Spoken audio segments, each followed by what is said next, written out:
আওয়ামী লীগ ধরলে ৫,০০০ টাকা পুরস্কার, যা বলল ডিএমপি।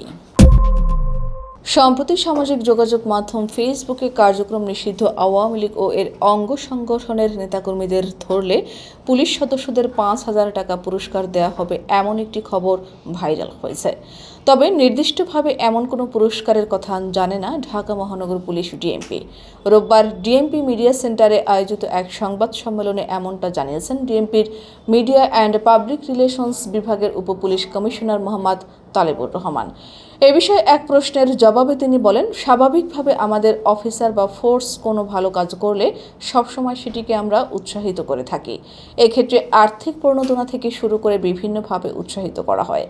বিশেষ করে তাদের আর্থিকভাবে পুরস্কৃত করার বিষয়ে আইনিভাবেই রয়েছে। এছাড়া কাজে উৎসাহিত করার জন্য বিভিন্নভাবে তাদের পুরস্কারের বিধানও রয়েছে।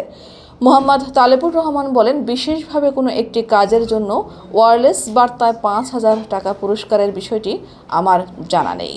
তবে যে কোনো সময় যে কাউকে ভালো কাজের জন্য উৎসাহিত করার যে নিয়ম রয়েছে সেটি আমরা আইনের মধ্য থেকেই নিয়ম মেনে করে থাকি। সম্প্রতি এক পুলিশ কর্মকর্তার রাত ৯টার পর হাতের জেলে চলাচলে নিরুৎসাহিত করার বিষয়ে অপর এক প্রশ্নের জবাবে তিনি বলেন, রাজধানীবাসীর নিরাপত্তা নিশ্চিতে ঢাকা মেট্রোপলিটন পুলিশ দিন-রাত নিরলসভাবে কঠোর পরিশ্রম করে যাচ্ছে। আমাদের পক্ষ থেকে কোনো একটি নির্দিষ্ট স্থানে কোনো একটি নির্দিষ্ট সময় কারো চলাচল নিরুৎসাহিত করা হয়নি। এটি অন্য কোনো ইউনিট করে থাকলে এ বিষয়ে আমার জানা নেই। তবে আমাদের পক্ষ থেকে বলতে পারি, আপনারা নিশ্চিন্তে নির্ভয়ে চলাফেরা করবেন। উল্লেখ্য, বিভিন্ন ধরনের কন্টেন্ট ছড়িয়ে জুলাই ঐক্য বিনষ্ট করা হচ্ছে বলে মন্তব্য করেছেন চট্টগ্রাম জেলা পুলিশ সুপার সাইফুল ইসলাম। বক্তব্যের এক পর্যায়ে তিনি শেখ হাসিনা ও ওবায়দুল কাদেরকে ইঙ্গিতে বলেন, আপনারা ষড়যন্ত্রকারীদের বলে দেবেন আপা আর আসবে না, কাকা আর হাসবে না।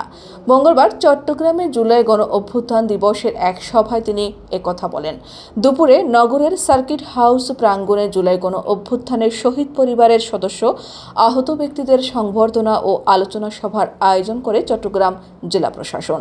জেলা প্রশাসক ফরিদা খানমের সভাপতিত্বে সভায় আরও বক্তব্য দেন বিভাগীয় কমিশনার মোহাম্মদ জিয়াউদ্দিন, চট্টগ্রাম রেঞ্জের উপমহা পুলিশ পরিদর্শক আহসান হাবিব, নগর পুলিশ কমিশনার হাসিব আজিজ প্রমুখ। এক পর্যায়ে বক্তব্য দেন জেলা পুলিশ সুপার সাইফুল ইসলাম। বক্তব্যে তিনি বলেন, আপনাদের ঐক্য যে বিনষ্ট করা হচ্ছে এটা আপনারা খেয়াল করছেন না।